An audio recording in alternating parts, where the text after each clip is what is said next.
ஸ்ரீராம பக்த ஆஞ்சநேயர் கவசம் பாடி அன்போடு துதிப்பவர்க்கு உண்டாகும் நன்மை கோடி.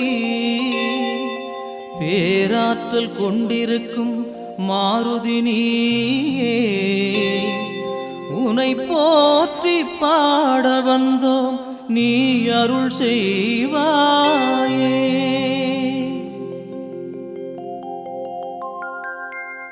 அஞ்சனா தேவியின் அருந்தவமைந்தா, அன்புடையோரை காப்பவன் நீயே, நெஞ்சினில் என்றும் வைத்தே உன்னை,